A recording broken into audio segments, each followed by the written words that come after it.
you later.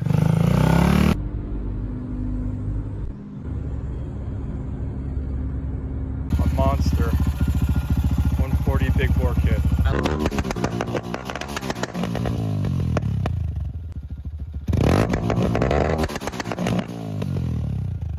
Battery, ignition, motor, compression tool. There we go. We're all set up to test.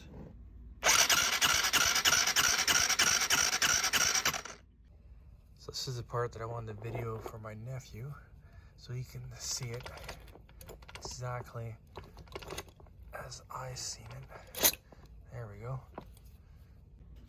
So I just got the head off. I'll show that the rest to you guys in a second. But the piston itself, you can see, like, it's very carbon. I thought the piston rings would be non-flexible, but it's not too bad. The head looks good on the inside, lots of carbon, no damages though. Valves are good.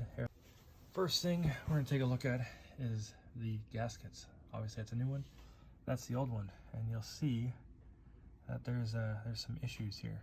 So it tells a bit of a tale. So this is where it kept its seal, but you can see where all the heat is, and then it, I believe, right here, you can see the damage right there, that it blew out, and that's what was causing the motor to lose a bit of compression. So I think this was the failure point, the actual failure point of the motor. The piston itself looks fairly decent, and you can just tell where the carbon's been coming through there, and then just by looking at the cylinder too. So that's where the weak point is, and it was coming out here as well on this side. So this was sealed. It was coming out here, all sealed along here, obviously into the venting of the motor. So it was actually all the back pressure, the compression was pushing into the motor, causing more back pressure. So, but this is, you can see here where the glossiness of the seal is good. This is where it was pushing through from all the pressure. So this seal, as you can see, is significantly better. Maybe not in here, not needed. Oh yeah, this is where it's supposed to be. There you go. So if you look at this in comparison to this, the seal is much thicker, and you got more meat along here. So you won't have the same problem as you did with this one where it blew through. Like, look at that. That's thin as anything. There's no need for that. You want all that extra copper. So that's the failure point. I don't think the motor was actually bad. I think that's where we lost all our compression, is right there. So yeah, pretty cool. Because the cylinder itself, this is a fresh cylinder.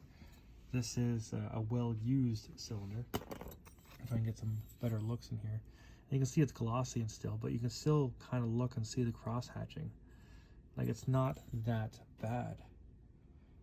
Like, take a look at that. Like, yes, it's polished. There's been a lot of high RPMs. That's basically where this motor lives, is at 10,000 RPMs. But look, that's a fresh one.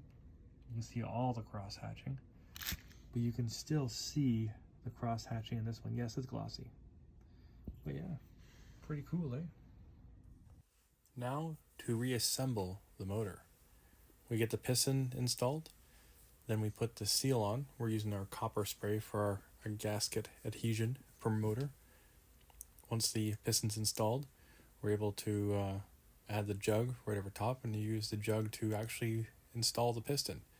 It helps compress the piston rings, and obviously you have to have them clocked accordingly, the piston rings themselves.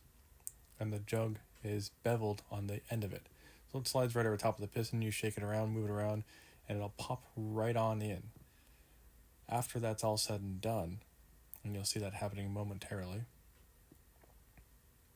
once the jug is on, we can actually install the components, get the timing chain out, and then reseal the head gasket, and then put the head onto the motor itself. Then we just bolt everything down, and we get to testing compression.